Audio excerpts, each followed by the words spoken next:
चलिए, Indian constitution में आदेश वो होता है सरकार की तरफ से जो पीएम और सीएम जारी करते हैं। मेरा ये मानना है, कल एक डीजी ने राजस्थान में एंटी करप्शन ब्यूरो का चार्ज लिया और चार्ज आती जिस तरह से उन्होंने ऑर्डर निकाला, वो ऑर्डर तो रिजेक्ट होने वाला ही है। मैं कह रहा हूं आपसे, मैं सहमत नहीं हूं। कोई भी राजस्थान में कांग्रेस का विधायक, कोई भी मिनिस्टर इस तरह की कार्रवाई का समर्थन नहीं करेगा। और खुद मुख्यमंत्री अशोक गहलोत, आपको लगता है इस तरह के डीजी के ऑर्डर को मान लेंगे? सरकार इस तरह के ऑर्डर के साथ नहीं है। ये ऑर्डर निकाला गया है, ये ऑर्डर बिल्कुल गलत है, क्योंकि आप खुद इस बात को जानते हैं, इस देश में इनकम टैक्स की और जीएसटी की कार्रवाई होती है। बड़े बड़े व्यापारी जो टैक्स देते हैं उनकी फोटो, उनके नाम चला के हाईलाइट किए जाते हैं। बड़ी बड़ी एजेंसियां कार्रवाई करती है, बड़े बड़े नेताओं के यहां पर, बड़े बड़े बिजनेसमैन के यहां पर जो हजारों करोड़ रुपए अपना टैक्स देते हैं, उनके नाम छापे जाते हैं। तो इस देश में इस तरह की कार्रवाई किसी भी कीमत पर स्वीकार नहीं की जा सकती। राजस्थान की सरकार इस वक्त नंबर 1 पर है करप्शन के खिलाफ कार्रवाई करने में। हमने आईएएस अरेस्ट किए, हमने आईपीएस अरेस्ट किए, हमने टोल फ्री नंबर जारी किया 20064। जनता को साथ में लेकर पारदर्शिता के साथ करप्शन के खिलाफ हम कार्रवाई कर रहे हैं। राजस्थान नंबर 1 स्टेट करप्शन के खिलाफ कार्रवाई करने वाला बना। आज हम किसी भी कीमत पर ऐसा कोई काम नहीं करेंगे जिससे हमारा पूरा किया हुए काम पे पानी फिर जाए। हम क्यों करेंगे? हमारी नॉलेज में नहीं है। मैं खुद मिनिस्टर हूं, कैबिनेट मिनिस्टर हूं, मेरी जानकारी में नहीं है। हालांकि ये तय बात है कि राजस्थान के मुख्यमंत्री अशोक गहलोत जी चलाते हैं होम मिनिस्ट्री उनके पास है। लेकिन वो भी, मेरा मानना है, मेरी उनसे भी बात नहीं हुई है, मेरी आदत नहीं है झूठ बोलने की, मुख्यमंत्री जी से मेरी कोई बात नहीं हुई है, लेकिन सरकार के कैबिनेट के बाद सरकार के प्रवक्ता के रूप में मैं ही हमेशा प्रेजेंट करता हूं। आज आप मेरे पास आए तो मैं खुल के कह रहा हूं, कांग्रेस वो पार्टी है जिसमें राजीव गांधी जी ने एंटी डिफेक्शन बिल लाए थे। लोकसभा और विधानसभा में तोड़फोड़ होती थी, एमएलए एमपी तोड़ कर ले जाते थे। हमने तो करप्शन रोकने के लिए काम किया है। पूरे देश में ये ऑनलाइन सिस्टम किसने लागू किया? कंप्यूटर कौन लेकर आया? राजीव गांधी जी। ऑनलाइन सिस्टम हुआ तभी तो राशन की दुकानों पर चोरी बंद हो गई, ऑनलाइन काम होता है सारा का सारा। तो जिस कांग्रेस ने देश में करप्शन खत्म करने की शुरुआत की, और जिस कांग्रेस ने हमेशा कहा, आज कह रहा हूं मैं, विजय माल्या, मेहुल चौकसी, नीरव मोदी, किसने स्पेस दिया? बीजेपी सरकारों ने उनको यहां से भगाया।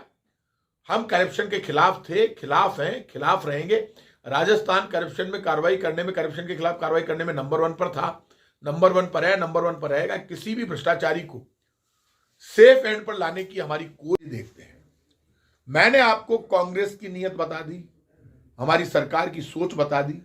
यदि किसी अधिकारी ने, आईएएस आईपीएस ने, डीजी ने ऑर्डर निकाल दिया तो वो हमारे ऑर्डर से बंधे हुए, हम उनके किसी ऑर्डर से बंधे हुए नहीं है। अब उन्होंने गलत निकाल दिया तो मुख्यमंत्री, मेरा मानना है कि मुख्यमंत्री इस तरह के ऑर्डर के पक्ष में नहीं होंगे। मैं तो किसी कीमत पर कोई नहीं हूं। मुख्यमंत्री तो आप खुद जानते हो, उन्होंने ही तो इस एसीडी को इतनी पावर दी है।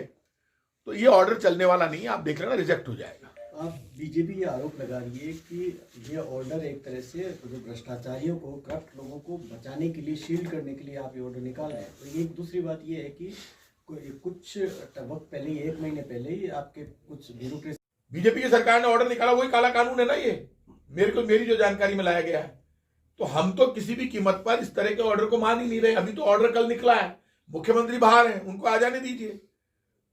1 साल बाद चुनाव है, साल भर भी नहीं बचा है।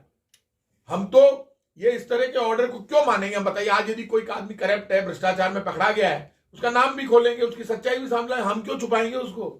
हमारा कोई इंटरेस्ट नहीं है किसी कीमत पर इस तरह के डीजी के ऑर्डर के साथ। कोई नहीं है, कोई कांग्रेस का कार्यकर्ता नहीं है, कोई कांग्रेस का नेता नहीं। एक जो ऑर्डर में कहा गया है कि ये ह्यूमन राइट्स को प्रोटेक्ट करने के लिए है, जो आरोपी है, और वो जब तक कोर्ट उनको गिल्टी साबित नहीं करती तब तक वो दोषी नहीं है। तो क्या ये आदेश जो सुप्रीम कोर्ट के गाइडलाइन की बात की जा रही है, नंबर 1 सुप्रीम कोर्ट ने कब ऐसा आदेश जारी किया था जिसमें कहा गया था कि करप्शन के मामले के अंदर उनकी फोटो और नाम नहीं हो? क्या सरकार के पास? मेरी जानकारी में यह है कि ना तो सुप्रीम कोर्ट का ऐसा कोई ऑर्डर है, ना इंडियन कॉन्स्टिट्यूशन में ऐसा कोई है। और मैं इतना कह सकता हूं, यदि कोई डीजी इस तरह की बात कर रहे हैं तो वो खुद बताएंगे। अब डीजी का पक्ष रखना मेरी जिम्मेदारी नहीं है। कौन डीजी है मैं इनको जानता नहीं हूं, इनके बारे में क्या बोलूं, मुझे पता ही नहीं है बात का ही। मैंने सरकार का पक्ष रख दिया। मैं एक जनप्रतिनिधि हूं, जनप्रतिनिधि होने के नाते मैंने कह दिया कि इस तरह के डीजी के ऑर्डर चलने वाले नहीं है, मेरे पास नहीं है। तो चीफ मिनिस्टर से मुझे नहीं लगता उनकी बात हुई होगी, क्योंकि चीफ मिनिस्टर ऐसे आदेश किसी भी कीमत पे स्वीकार नहीं करेंगे। इस वक्त आप खुद जानते हो कि पूरे देश में करप्शन के खिलाफ, महंगाई, बेरोजगारी और गरीबी के खिलाफ राहुल गांधी खुद पदयात्रा पर हैं और पैदल चल रहे हैं। इसीलिए तो चल रहे हैं कि भ्रष्टाचार रुकना चाहिए, महंगाई खत्म होनी चाहिए, बेरोजगारी दूर होनी चाहिए, गरीब की सुनवाई होनी चाहिए, नफरत की राजनीति खत्म होनी चाहिए। जो बीजेपी का एजेंडा है उसके खिलाफ भी तो हम लड़ रहे हैं। तो ये राजस्थान की सरकार इतनी कमजोर नहीं है कि किसी डीजी के ऑर्डर से बंधी हुई है। और डीजी चाहेंगे जैसे करप्शन करने वाले लोगों को प्रोटेक्ट करना, कोई भी यदि अधिकारी चाहेगा तो ऐसे कोई प्रोटेक्शन सरकार देने वाली नहीं है। इस तरह के ऑर्डर चलने वाले भी नहीं है। अधिकारी तानाशाही कर रहे हैं। अब बार का ही बोला, बच्चों को लागे, डिपार्टमेंट तो सीएम साहब को है ना। अब मैंने आपको पूरी बात कह दी कि सीएम साहब का डिपार्टमेंट है और मैं उनकी कैबिनेट का एक सदस्य हूँ। तो ऐसे में मैं ज्यादा बोलूँ अच्छा नहीं लगता, लेकिन मेरी एक जिम्मेदारी है कि प्रेस यदि कहीं आती है तो उनको पूरी बात बताऊंगा। मैं साफ खुल के कह रहा हूँ, ये ऑर्डर चलने वाले नहीं है। करप्शन के खिलाफ जबरदस्त कार्रवाई जारी रहेगी। करप्शन के खिलाफ कार्रवाई करने में हम नंबर 1 पर थे और नंबर 1 पर रहेंगे।